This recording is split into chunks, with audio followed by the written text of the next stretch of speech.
Welcome back to the Service Design Podcast. I'm David Morgan, and together with Stina van Hoof and in collaboration with the Service Design Network, we bring you conversations about service design from around the world. Today, I'm not recording this intro by myself. I'm sitting here with Stina. Hey, Stina, how's it going? Hello, I'm great. So today is going to be a bit of a different episode than usual. Night Moves, the agency we both work at, organizes Arena, an event in which we have several speakers around a single topic. And we took the opportunity to make the podcast part of the program by organizing a roundtable with the speakers after the talks. And today you can listen to our first live episode. Stina, what was the topic of this edition of Arena? Well, this edition was about robotics, and we had two very interesting companies who were speaking. Jan de Koster from Slightly Overdone, and David de Meijer and Michiel van den Driessen of Kraftwerks. And they are both busy with actually already building robots for a couple of years. So it was very inspiring to hear them talk about their experiences so far. Yeah, I thought it was really fun to have two very different types of robotics designers. I think Jan was really designing the emotional interaction with robots, whereas the guys from Kraftwerks were really solving functional problems in designing their robots. Yeah, I think that was it was a very interesting contrast, but I do think the both approaches need each other. Like, for example, David and Michiel from Kraftwerks, they were really solving problems the market is having now. For example, they were thinking about how a robot could help in hosting people at an insurance company. So the robot was serving the people who would enter the shop with some coffee and already ask them some first questions before they were brought to the right person in the company to talk to, which is really solving an actual problem that is already living in those companies. But then Jan was really designing people. He was really designing characters. And I think that's also a really interesting approach. Yeah. Yeah. In Jan's case, his robots are truly unique. There's only a single one of each of those robots, and they have a huge personality. Whereas Pepper the robot, in principle, is, just comes from the factory floor. There's lots of the same robots, and might have less of a personality. Yeah, I think on the one hand, that's true. But on the other hand, I also think the robots who are coming from a factory can also develop their own personality. Like, it depends where they are born and which kind of people are programming the robots. If it's programmed in China, it will be a totally different robot than the one who is programmed in Belgium. And I also think over time they will evolve and they will get their own personality and also become a certain character and also be different. Like, every robot will be different, I think. Yeah, that's true. And we talked about this with them briefly, but the idea that they would just replace Pepper with another version, that doesn't feel like it's the same thing as replacing your laptop or something.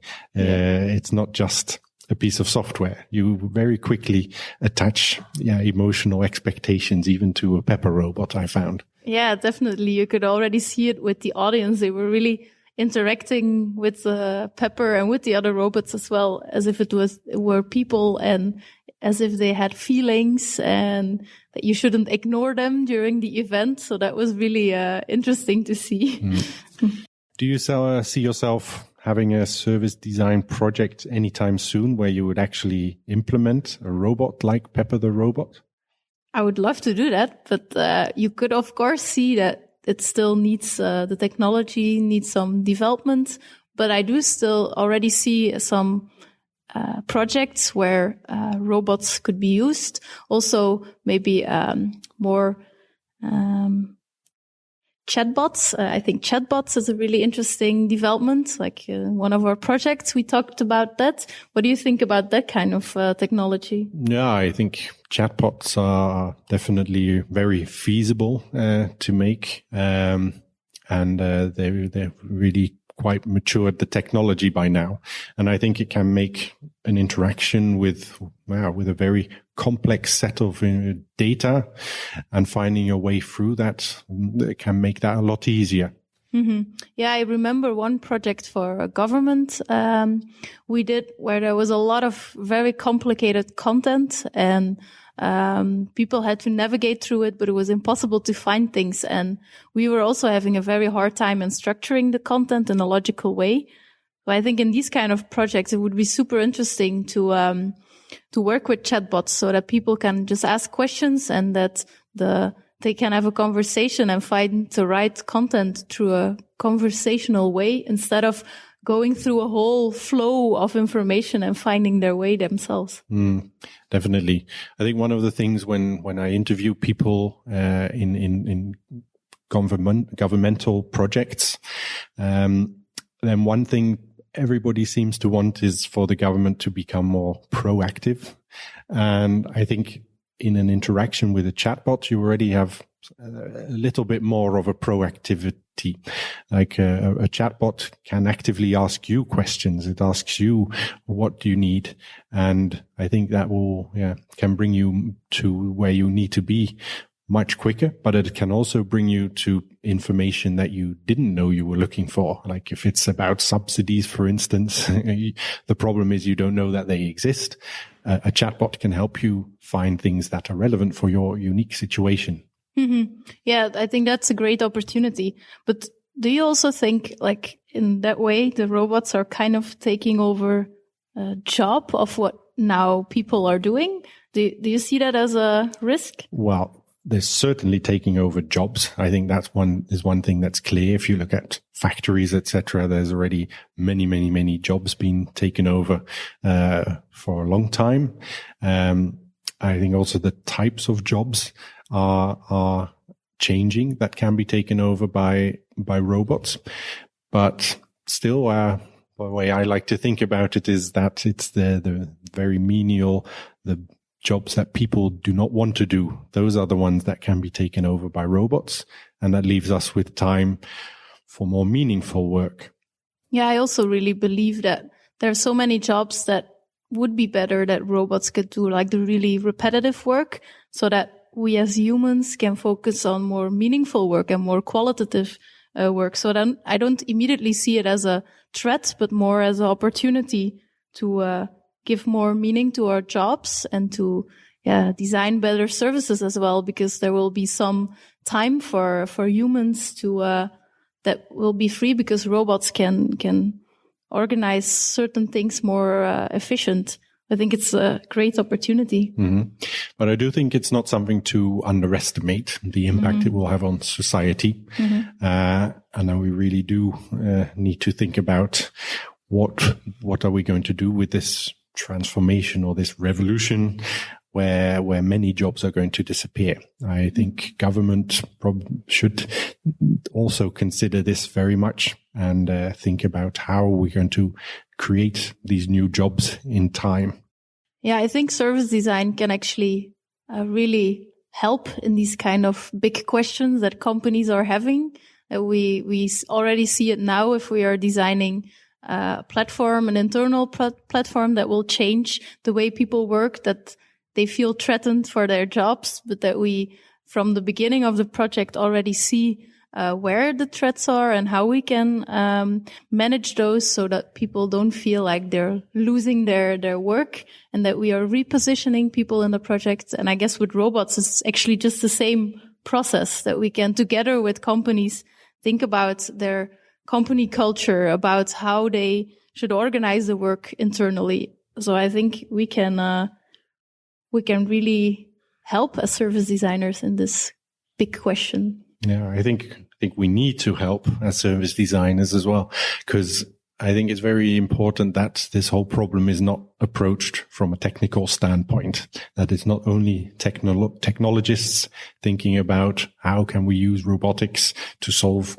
problems and make things more efficient, but that we really think about it in a human way and think about how humans interact with these robots and what impact it has on organizations. Mm-hmm.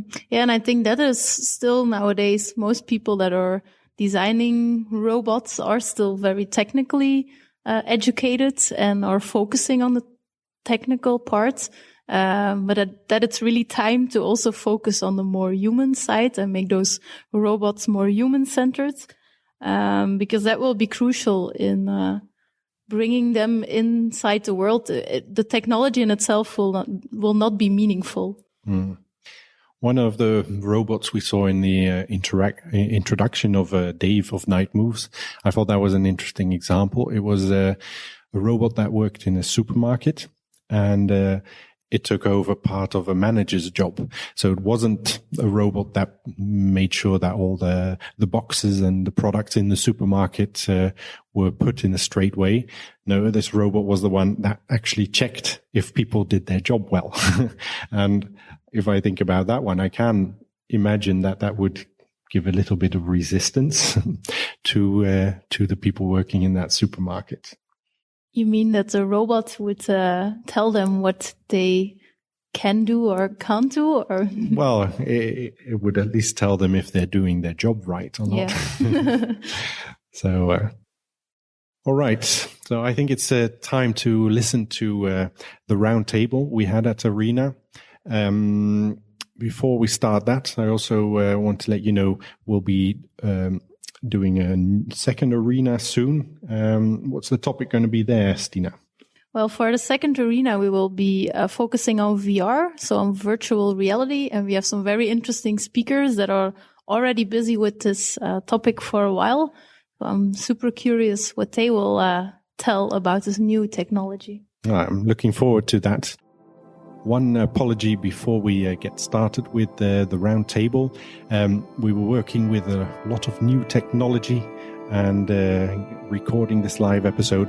And unfortunately, we didn't record the first 1 or 2 minutes of the round table. So apologies for that, but I think you'll have no problem in getting into the conversation, and I hope you enjoy it. Until next time. Bye.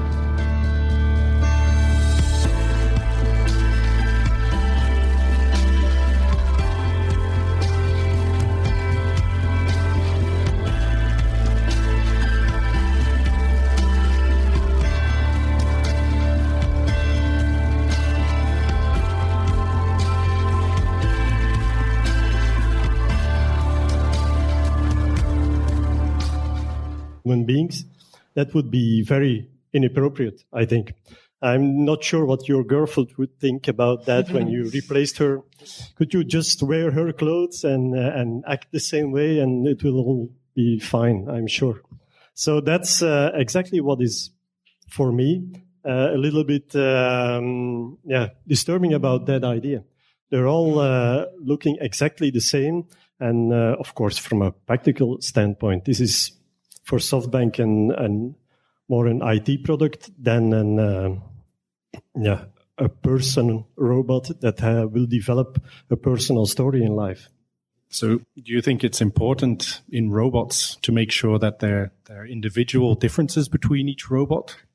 Well, this example I just gave is one of the important issues there. I think if we want to feel comfortable around robots in 20, 30 years, there needs to be some base level of appropriate behavior around each other. And if we behave correctly towards the robots, they will act as they will behave normally towards us too. That's why the Terminator story is a very interesting Hollywood scenario. But if we just keep acting like we're all cool to each other, then the robots will be okay. They won't kill us. So that is the principal answer. If we let Boston Dynamics do their way and let them keep building very scary weaponized robots, of course, one day there will be a robot at your front door that shoots you to bits. That's just common sense, I think. That also makes me think of the Boston Dynamics video where people are kicking the robot and showing how well he can stand up again. But you can't help but feel one day that a robot will see that video and think, ooh, I've got to get back to you for that. Jan, you are giving your robots all a character. I'm curious if this is something you're doing as well with Pepper Robot. Is it something that already you have been thinking about? Like, how can we design a character that is suiting him, for example, for a certain situation, like the insurance company? Well, yeah, I think it's actually we kind of design a corporate character when we are designing applications with the Pepper, and basically we imagine, like, if we imagine this company, what kind of person would that be? What kind of person would that company like to be?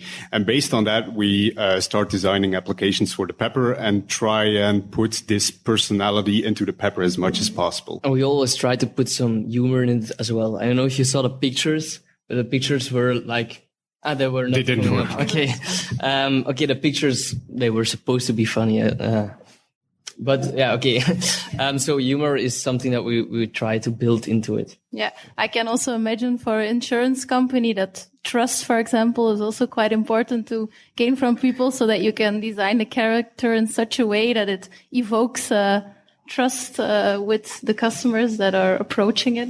Is that something that you're like thinking about? Yeah, but it was just trying to be a little bit entertaining and have a nice chat with the customer. And then I think he will trust him. Yeah.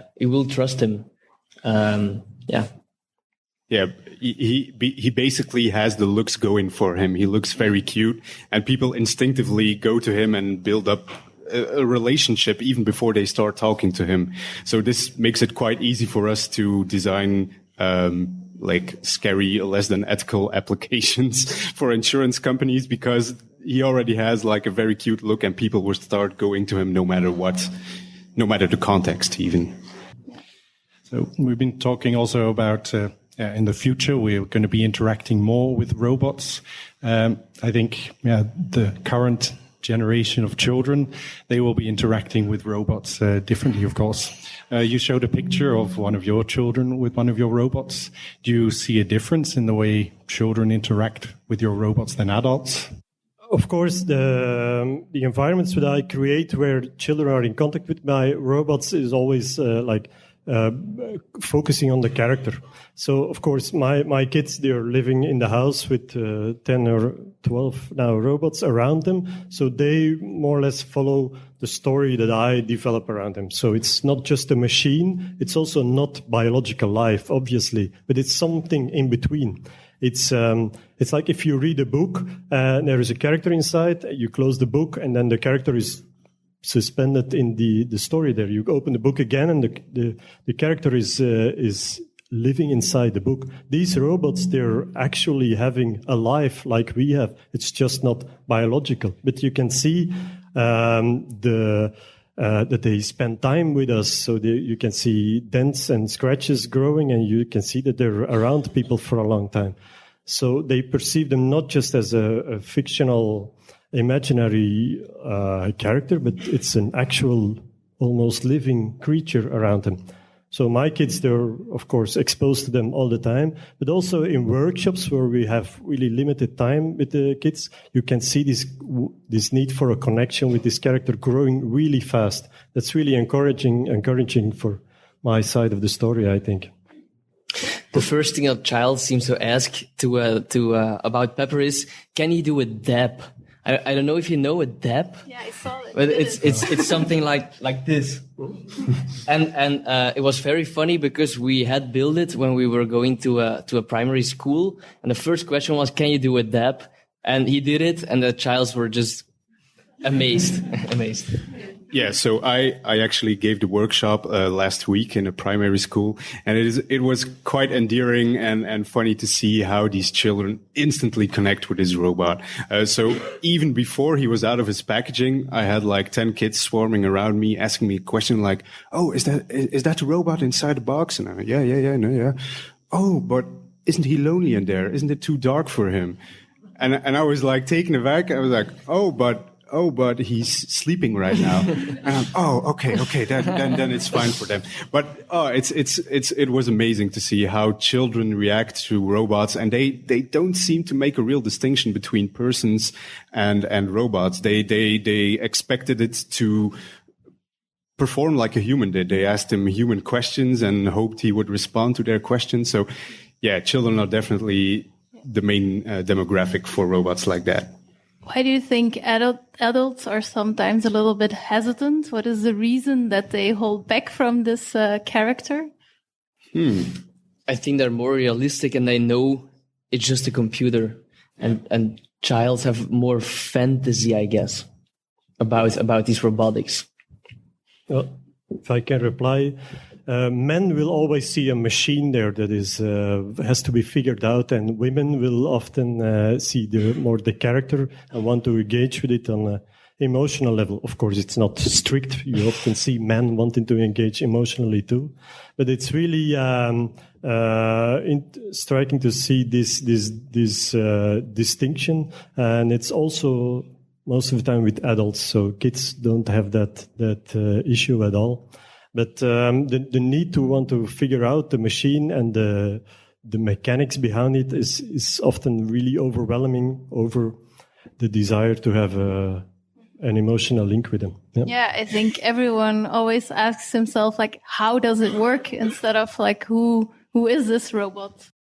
When we are engaging with people with Steve the robot or with Arthur now, we often use a voice actor who is backstage talking for the robot. And I've had dozens of questions about the AI engine that we're using with these robots. So that is purely because the AI engine is too expensive for our projects right now. So in the future, there will obviously be an AI engine speaking for the robot, but now we're using a voice actor.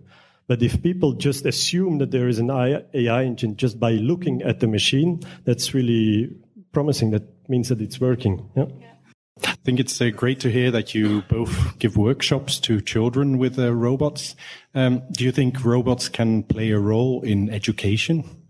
How would you see that? Yes, this is definitely the case. So it might be something of a novelty thing that children are disinterested in robots, but I would definitely imagine seeing kids being glued. They were actually, one of the questions that I was asked by the children was, can he count to 20? And I was like, yes, of course he can count to 20. So I had him count to 20. And for the entire time that he was counting, the children were simply absolutely silent, glued to simply a robot counting. So I think, like, if you can, not replace a teacher, but you can enhance the teacher with a robot who brings educational content in a novel and entertaining way, it can definitely be something that children would be interested in. Children really believe him, sometimes even more than humans. So that's also interesting for rehabilitation in a hospital. When the robot performs exercises and they have to do the same exercises, and that's sometimes more interesting with a robot than with a human being for children to accept these exercises. I think there is even a more important picture with the education part. I think teaching children and everybody that is interested about robotics and helping them make their first robot is the first way to emancipate these robots in our society, to make sure that everybody welcomes them as more an equal part of our society, and not just as slaves or as something that will be a threat to our existence at one stage in the future. So if we get more people from a broader spectrum involved in designing, creating robots, not just the engineers and not just people engaged in the mechanical parts, but everybody who is interested in characters or in social interaction between people should be involved. I think there are quite a lot of designers in the audience, so I'm curious what you guys think could be the role of designers in designing robots, because now a lot of interfaces are designed, but I can imagine that really changes when you have this creature in front of you. Yeah, I think the design of a robot is almost exclusively determines the way people react to the robot. So actually, if you go on the Aldebaran website, you will find that they are now working on a successor to the Pepper robot. And this Pepper robot, while being more advanced, looks very creepy to me. And to me, if I see this robot, I almost immediately get an aversion and I don't want to talk to it.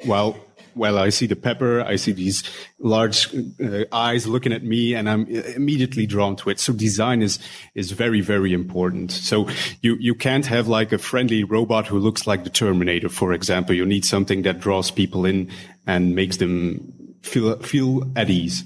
I think it's important to know here that the Pepper was one of the last characters they designed in France that has still that link with European culture. And the Asian robots are just really appealing to the culture, to the people there. But there is this gap between our cultures that is hard, to cross with, especially with designing characters and robots. So I'm sure there will be a challenging time for them there to make them look appealing for people over here too. So I hope they open up the designs and make them look differently too. Because when I had the fortune to be in touch with some of the designers of the Aldebaran before they went to SoftBank, and it was really. People told me that they were really dreaming about this character that could live in any home, in any environment, and looking at it from a very imaginary place. And the sad thing is, I don't want to be the negative voice here, but the sad thing is that now at SoftBank, it's more digressed to an IT product that has to be shipped in as many copies as possible, and I'm afraid it will go down the same way with as Aibo did, which was an amazing artificial character, the Aibo dog from Sony that has they finished production 7 years ago now, but there are still thousands of people really passionate about their Aibo dog and taking care of it in clubs they created themselves to make spare parts so they can keep their Aibo dog alive. But Sony just didn't see any point in keeping the IT product that was called the Aibo going, while it is a character with an emotional link to a lot of human beings on this planet. Yep. That's actually a question I wrote down when you were talking about your robot going from Mexico to Russia. I wondered indeed, is there a cultural difference in robots? Is a robot designed in one country going to be different from a robot designed in another country? Well, I'll answer from my character design background, because then it's just more general. Character design is a magical thing that is hard to define in strict rules. There has to be something that is engaging, what makes people wonder what's going on there. Why do I want to know what's going on with this character? And it's hard to define what this magic thing is. But for some reason, people in Russia, in Moscow, are really crazy about Rachel. They loved her. There were posters all over the city. They didn't really care about copyrights at all, but I was cool with that. It was kind of an honor to see her everywhere. But they love this character, and I don't know why. Maybe there are references with just popular characters in Russia from the 70s or 80s. It's hard to say, but she's really popular there, and you see different reactions to other characters in other countries. You were just talking about the dog of Sony, the robot dog, and that people were trying to keep him alive. How do you see, are your robots immortal, or will they at some point disappear? Of course, they are mortal. At some point, they will be destroyed beyond any recognition, and then they will be probably dead, as you call it. But for now, I'm seeing them progress through a form of a lifespan. So Rachel started out as just without legs, just on a table, and now she has legs, but she's not mobile yet. At some point, maybe in the next year, she will have wheels to drive around, and maybe one day she will walk bipedal. Who knows? So they will evolve. That is one way to see their lifespan. The oldest one Yummy, he's not here because he really looks like a beaten up grandfather of a robot and he needs some restoration, so I don't take him out as much anymore. But you can see that he's been to many places and many kids touched him and played around with him. So that is, I can't help but then make the link, the connection with a character like the Pepper or like the Now robot, where for me it's harder to see this connection and this way to progress. I would think if the Pepper, like you showed also, if the Pepper breaks down, tomorrow there is another one and you just upload the software so you have the same character again. But yeah, makes you wonder how you will interact with other people or other characters in your environment at a certain stage. Yeah. Well, I think it's quite interesting that you mention immortality for robots, because I actually think that robots could become immortal quite easily, but you just have to look beyond the physical side. So if you say that a robot's personality is encoded in its programming, and as you said, like once this robot breaks down, we can simply transfer the program to another robot. This could be considered a bit like robot heaven, where your body dies, but your soul, your programming lives on. And then we can simply transfer it into another body. But you could even see robotic programming being entirely uploaded to the cloud, which then becomes totally independent of their physical body. So then we move beyond, the robotic side of the story, but we go into the AI philosophy of things. But yeah, this is actually a form of immortality for robots, I think. Well, if you watch the movie Her or the Black Mirror episode, you know that never ends completely happy. It's never the positive story you hope for. So I won't spoil it. You just have to watch the whole Black Mirror season and also the movie Her. But it's not. I often get that example to explain to me. See, you don't need a physical body to have a conscious artificial intelligence. But the movie shows that you need it. The movie makes the point that without the physical body, the whole link with physical space is gone, and that leads to fading away into eternity. That's really philosophical. I wasn't counting on this kind of discussions here. I think there might be a good time to give the opportunity to the audience for questions. Does anybody have a question for one of our speakers? Don't be shy. You've had some time to think. Yes. Do you also consider designing the conversations that you put into these robots? Because you made the rules about the copy thing and the personality test, which I think is quite funny. But then on the other end, it's also a robot that will help you get a car insurance. So how does it really fit? I mean, you have to make it fit, and you have to kind of design this experience also. So do you take this into consideration? I'm just going to repeat the question very briefly. In what way do you consider designing the conversation with the robots? That's quite a hard question. I would say that we imagine, so as we said earlier, we like to think of a corporate persona for our robots. So then we actually think like, okay, so imagine this robot is an employee. How would an employee of an insurance company handle customers? Well, he wouldn't go straight out of the bat with like complicated formulas and all kinds of different plans. The way you start out is by beginning casual, small talk, just like we humans do. And that's actually the way we design conversations. We basically imagine a human partner sitting next to us and imagine what should he say to me to make me feel at home, to make me feel like this is a valuable employee. There are also different scenarios for men and women. So when he detects a man in front of him, he says, you look like a strong guy. Did you work out last night? When it's a woman, he says, hey, are those new shoes you're wearing? Which is a little bit,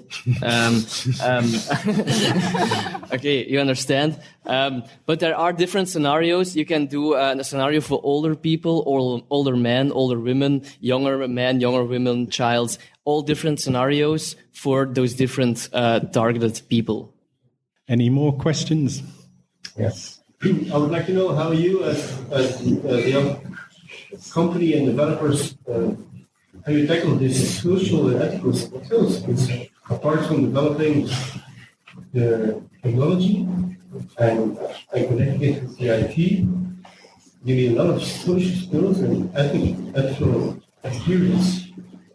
How do you do it? So the question is, indeed, how do you tackle the social skills and the ethical experience in designing your robots? No, as a company, more as a startup, you're 25, you need to program social skills you don't have. It's a pre-learn we actually collaborated with another company which focuses mainly on that, on the psychology of and the social skills, and we did a lot of brainstorm sessions with them to know how a robot should act in this insurance environment. And then we came up with the entertainment factor on the one hand, business value on the other hand, and how we should interact with the customers with some jokes, and we invented some jokes, and this is actually how we tackled that problem. All right. I'd like to ask everybody to give one more big round of applause for Jan, David, and Michiel.